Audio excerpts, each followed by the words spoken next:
처음 군대에 입대하면 가장 어려운 것이 말투입니다. 여러 가지 제식 훈련도 하고 또 일반 사회에서 익숙했던 그러한 몸가짐이나 태도 이런 것들도 교정을 하지만 가장 먼저 바뀌어야 될 것이 말투입니다. 신병교육대에서 그래서 가장 먼저 배우는 것이 말투입니다. 복명복창이라고 하죠. 말투는 그 사람의 정신을 지배하기 때문에 아마 훈련에서 가장 중요하게 생각하는 것 같습니다. 군인은 상관의 지시에 복명복창을 합니다. 그래서 독특한 말투가 생기기도 합니다. 바로 군대에서는 모든 말투가 다 혹은 까로 끝이 나야 한다라는 것이지요. 그래서 이것을 다나 까로 대답해라 라고 해서 다나까체다 이렇게 부르기도 합니다. 그러다 보니 이상한 말투가 만들어지지요. 뭐 하면 안 되지 말입니다. 이런 식으로 이상한 말이 만들어지게 되는 것입니다. 여기 주목하시지 말입니다. 이런 식으로 하는 것입니다. 참 이상한 말투가 생기곤 합니다. 그래도 군인은 명령을 받으면 정당한 사유 없이 그 명령을 거절할 수가 없습니다. 여러분은 어떤 일을 지시받거나 요청받았을 때 어떻게 반응을 하십니까? 단아까로 복명복창을 하며 그대로 실행에 옮기십니까? 아니면 예 혹은 아니요 라고 대답을 하고 그 뒤에 행동은 따로 움직이십니까? 사실 지시와 요청은 결과가 이행되었느냐 이것이 가장 중요한 것입니다. 말만 하고 이행을 하지 않는다면 그것은 그 말을 들었다고 할 수가 없겠지. 하지만 보는 앞에서 거절하고 뒤에서 괜히 찝찝해서 그 일을 가서 다시 완성해 놓으면 그 결과야 좋지만 면전에서 명령을 거절했기에 아마 군인이라면 바로 명령 불복종이 되겠죠. 복음서에서 우리는 예수님께서 백성들의 종교 지도자인 서기관과 바리새인들에게 질문하시는 것을 오늘 들을 수가 있습니다. 두 아들 중 누가 아버지께 순종하였느냐라는 겁니다. 예라고 대답은 했지만 포도원에 일하러 가지 않은 아들이냐 아니면 싫다고는 했지만 나중에 마음이 바뀌어서 일하러 간 아들이냐라고 물으십니다. 우리는 여기서 순종이라는 것에 대해서 생각해 봐야 합니다. 여러분, 순종이 무엇입니까? 말만 하는 것이 순종입니까?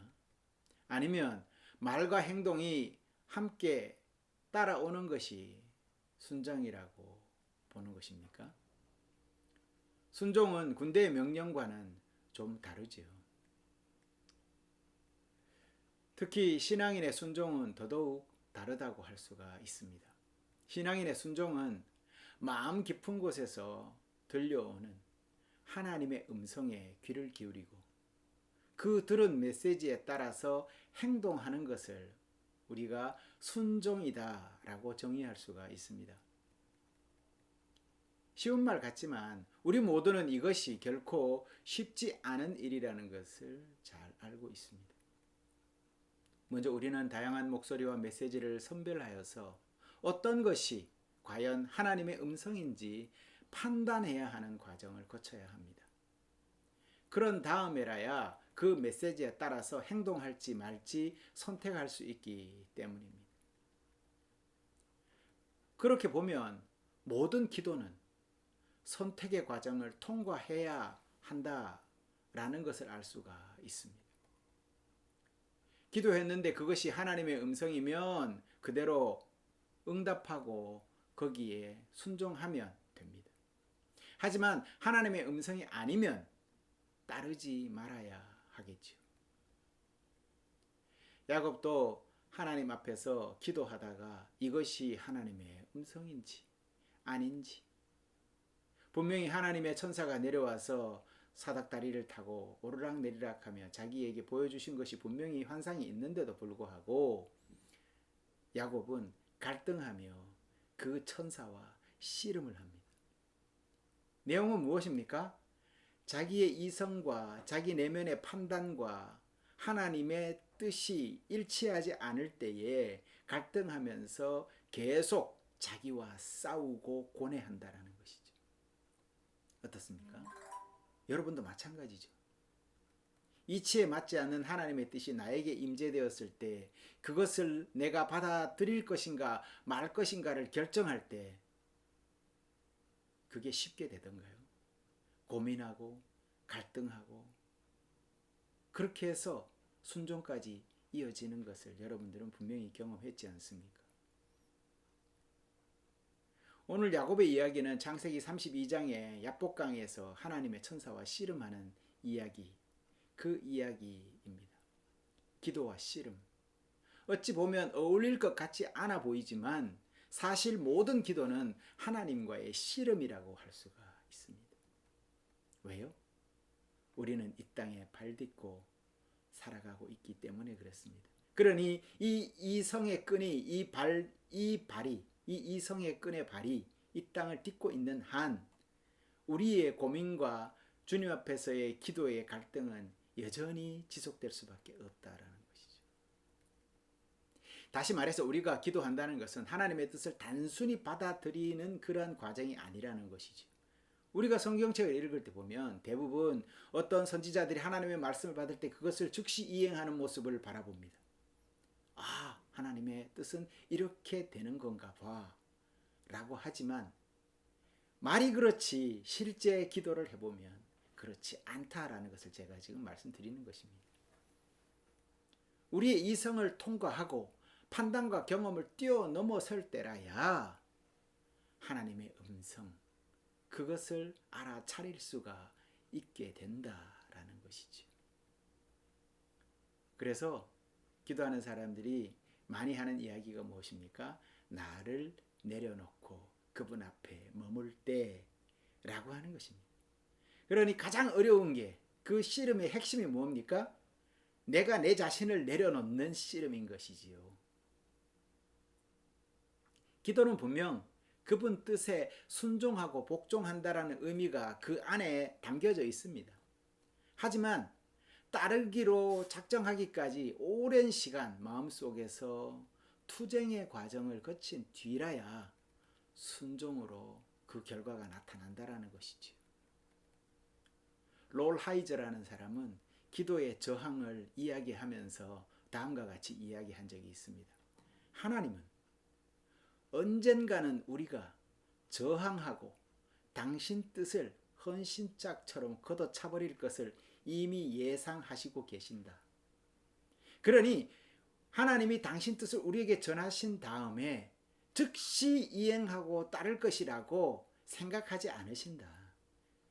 그들이 내 뜻을 받았지만 언제든지 헌신짝처럼 걷어차버리고 돌아서고 말만 예하고 안 갈 수도 있다라는 걸 이미 알고 계신다 라고 말씀한 거예요. 그렇게 이야기한 거예요. 어떻게 보면 영적인 해안이 깊이가 굉장히 깊은 통찰이 있는 말이라고 볼 수가 있지요. 오늘 두 아들의 이야기를 보면 처음에는 거절했지만 나중에 포도원에 일하러 간 아들은 내면에서 씨름을 했던 것이 분명해 보입니다. 그렇죠. 아유, 안 가요. 그랬는데 내 내면에서 뭔가 씨름이 그때 막 있었던 것이죠.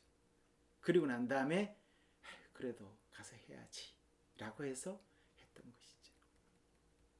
처음에는 싫어요 라고 말했지만 이후에 그 내면에 어떤 변화가 오갔을지 상상해 볼 수가 있는 것입니다. 오늘 이 두 아들의 반응을 살펴보고 은혜를 함께 나누고자 하는 것입니다. 오늘 복음을 묵상하면서 참으로 저는 불편함을 많이 겪었습니다. 그 이유는 아마도 제 마음이 큰 아들도 작은 아들도 편들 수 없는 입장이어서 그러지 않았나 라고 성찰을 하게 되었습니다.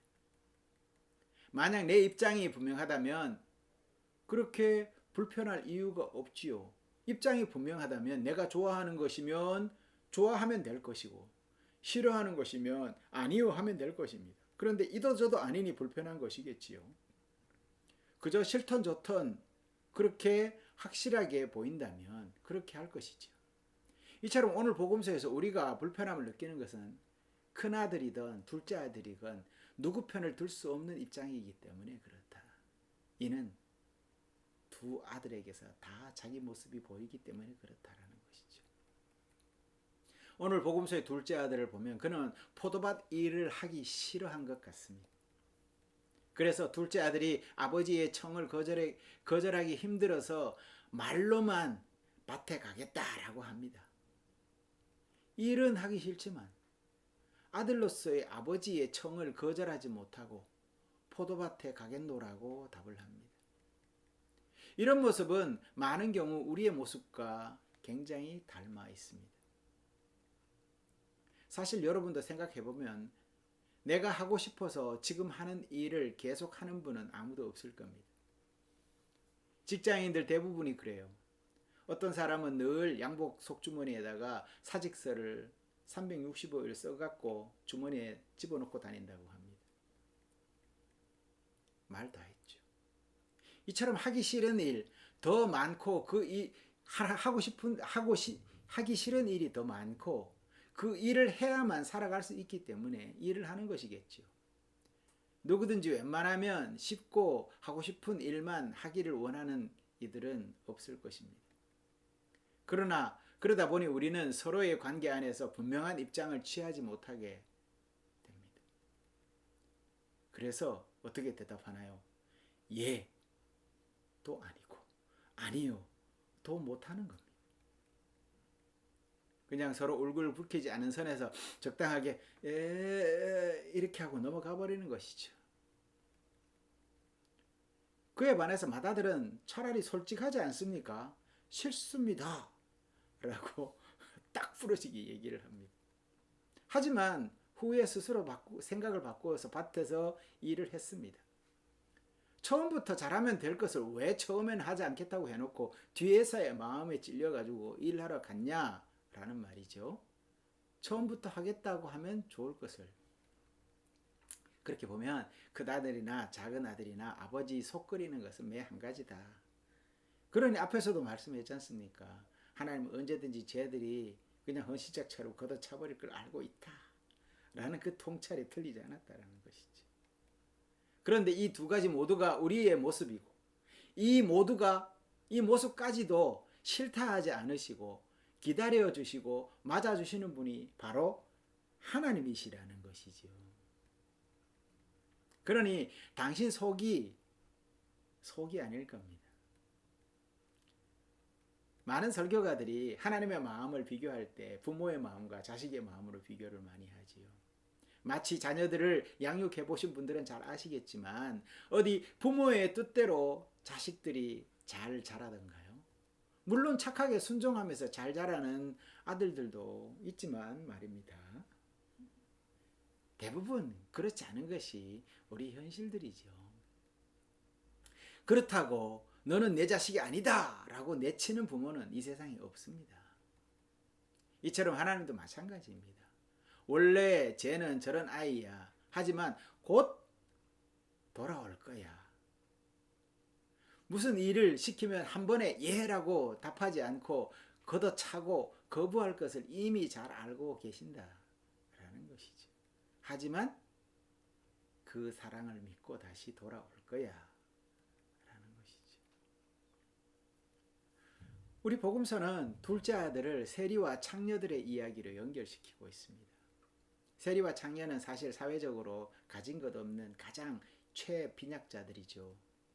이들에게 있어서 무기는 무엇입니까? 솔직함입니다. 그러다 보니 때로는 과장되기도 하지요. 말투가 그렇고 행동이 그렇고 과장됩니다. 자기 속을 뒤집어서 까 보여주고 싶다는 말을 자주 하는 이들입니다.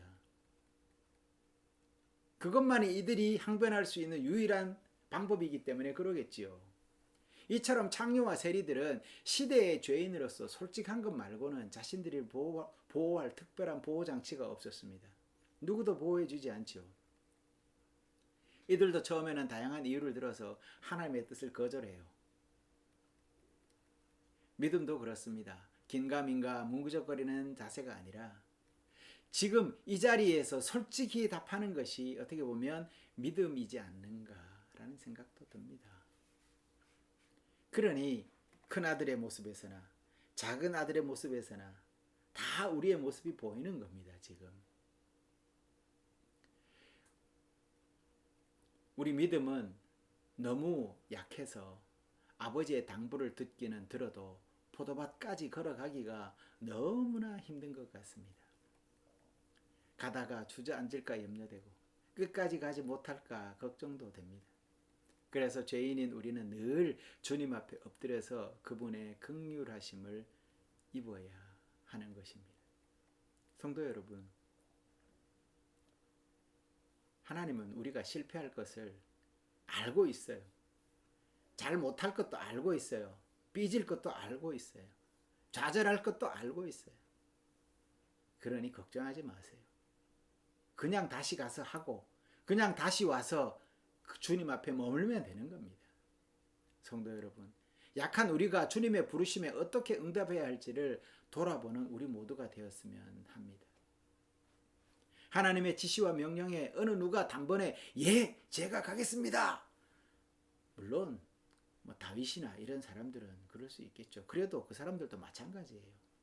다 이리 빼고 저리 빼고 안 하겠다고 난리치고 해서 하지만 그래서 그냥 그렇게 해서 간 거예요. 가다가 보니 그분이 나를 이끌어 주시네 경험하고 간 것이지요. 하물며 모세도 망설였고 성경 속 대부분의 사람들이 하나님의 뜻 앞에서 씨름하지 않은 사람이 누가 있습니까? 야곱도 그랬다고 했지 않습니까? 그러니 우리 약함을 주님께 내어놓고 그분을 의지해야 하겠습니다. 주님, 저를 불쌍히 여겨주십시오. 그리하여서 부디 힘내어서 당신이 부르심에 응답하게 도와주시옵소서. 이렇게 기도하는 것이 우리의 기도가 되어야 된다라는 것이지. 그렇게 솔직하게 올려드리는 우리 성도들이 되시길 바랍니다.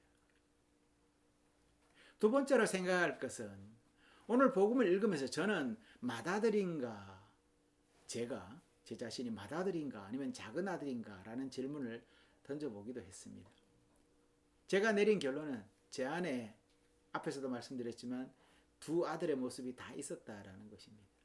왜냐하면 신앙의 길을 툴툴거리면서도 여전히 따라가고 있으니 그렇다라는 것입니다. 우리가 기도할 때 들어보면 대부분 하나님 이렇게 왜자를 붙이면서 기도할 때가 너무나 많아요. 나는 하나님을 섬긴다고 섬겼는데 왜 하나님 나는 이래요? 왜 나에게는 응답하지 않아요? 이런 기도가 대부분이에요. 어제 영성의 샘에서 우리가 묵상했던 말씀 중에 베드로의 고백 이후에 예루살렘에서 있을 십자가 순환에 대해서 예수님이 말씀합니다. 그때 제자들은 요사인 말로 멘붕이 되어버립니다. 하지만 그들은 어떻게 합니까? 굉장히 재밌어요. 그 본문이. 그들은 여전히 주님을 떠나지 않고 따르면서 자신들의 걸음을 순환의 길을 주님과 같이 하고 있는 모습을 볼 수가 있습니다. 하지만 딱히 자발성은 없어 보였습니다. 왜냐하면 예수님이 순환을 예고하실 때에 제자들은 그것을 묻기조차 두려워하였다 라고 했거든요. 그럼 뭡니까? 자기 내면에 이걸 따라가야 돼, 말아야 돼, 자발성이 없는 거예요. 아니 스승이라는 분이 이제는 예루살렘에 가서 붙잡혀가지고 이제 죽어야 될 거야 라고 얘기하니 그거를 받아들일 수도, 그렇다고 아니요 라고 할 수도 없는 그런 입장에서 그러면서도 예수님을 그냥 주죽주죽 따라가는 거예요. 그러다 보니 이들은 묻기조차 두려워서 그냥 침묵하고 있었다라는 것이죠. 여러분 어떻습니까? 주님을 따르면서 그래 너 나를 따르면 정말 세상에 부귀영화는 이제는 굿바이. 더는 그런데 기울일 수가 없을 거야. 네가 누리고 있는 이러한 모든 것들 다 버릴 수도 있어. 라고 우리에게 말씀하시면 감히 누가 그 길을 예! 하고 자기 행동을 옮겨 따라갈 수가 있겠습니까? 신앙이라는 것이 자기가 가진 이상과 일치하지 않을 수가 있습니다. 오히려 정반대의 이치와 갈등이 기다릴 수가 있는 것이지요. 세상 이치와 반대되는 삶을 살아가야 하는 길이기에 따름이 그렇게 쉽게 결정될 일만은 아니다라는 말입니다. 하지만 여전히 그분을 따를 수 있는 것을 보면 하나님이 어지간히도 우리를 끝까지 돌보시고 끝까지 사랑하고 있다라는 증거이기도 한 것이지요. 하물며 나 같은 사람도 하나님이 지금껏 이렇게 달아나고 피하고 따르지 않으려고 뺀질거리는 사람까지도 끌어다가 당신 안에서 지금도 여전히 따르게 하고 있으니 그렇지 않느냐라는 것입니다. 그렇게 이끄시지 않았다면 아마 우리 중 누구도 그분을 꾸준히 따르려는 사람이 남아있지 않을 것입니다. 이렇게 마지못해라도 가는 길, 갈 수 있는 것은 주님의 은총 아니겠습니까? 하지만 실망하기에는 아직 이릅니다. 우리에게는 가능성이 여전히 있습니다. 그것은 다름이 아닌 우리 내면의 큰 아들의 습성이나 둘째 아들의 습성 모두를 지니고 있기 때문입니다. 말만 하면 행동하지 않는 작은 아들의 모습을 우리는 자주 비판을 합니다. 하지만 내가 가진 인간적인 약점 때문에 매번 결심을 하면서도 그 실천이 오래가지 못하는 자기 모습을 돌아보면서 다른 사람들을 비난하기는 쉽지 않은 일입니다.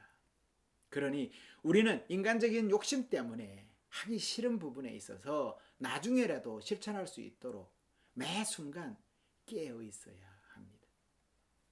육체적 편안함 때문에 지금 당장 움직이지 않더라도 생각을 바꾸어서 움직인다면 하늘 아버지의 뜻을 실천하는 것이 되는 것입니다. 그렇다면 중요한 것은 둘째 아들의 행동이 아버지를 속이고 임시 변통으로 자기 곤란함을 모면하려는 태도라는 그러한 마음이 내 마음속에 든다면 마음을 돌이켜서 하나님이 당부하신 일을 지금 당장 일어나서 실천하면 되는 것입니다. 이런 변화와 실천이 결국 우리를 하나님 영광에 이르게 하는 징검다리가 된다는 사실을 잊지 마시기 바랍니다.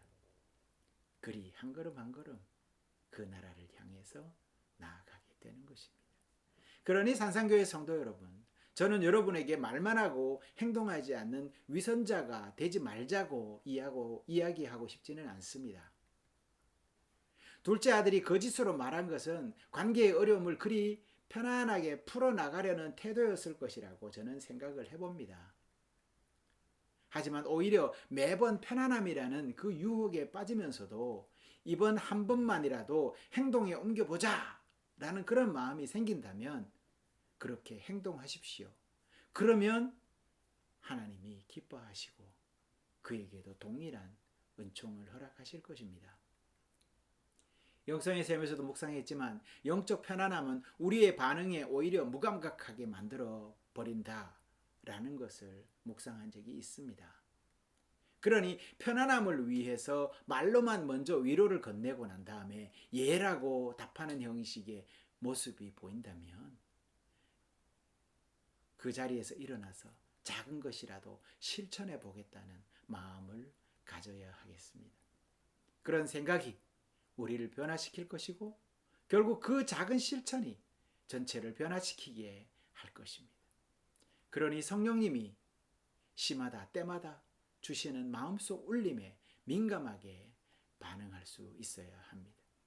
오늘 복음서는 우리에게 두 아들의 비유를 들며 먼저 된 자와 나중 된 자에 대해서 이야기를 해주시고 계십니다. 우리의 영적 태도가 예와 아니오가 아니라 그분 뜻 삶 속에서라도 깨우쳐 행하는 것이 믿음이라는 것을 깨닫게 해주시고 있습니다. 또한 영적 편안함에만 몰입해서 자기 편견에 빠지고 그렇게 빠지지 말고 늘 깨어 있어서 작은 것이라도 말씀을 일상에서 실천해 보려고 노력하라고 가르치십니다.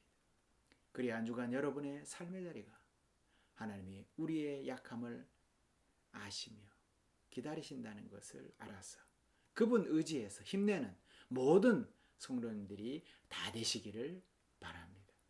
기도하시겠습니다.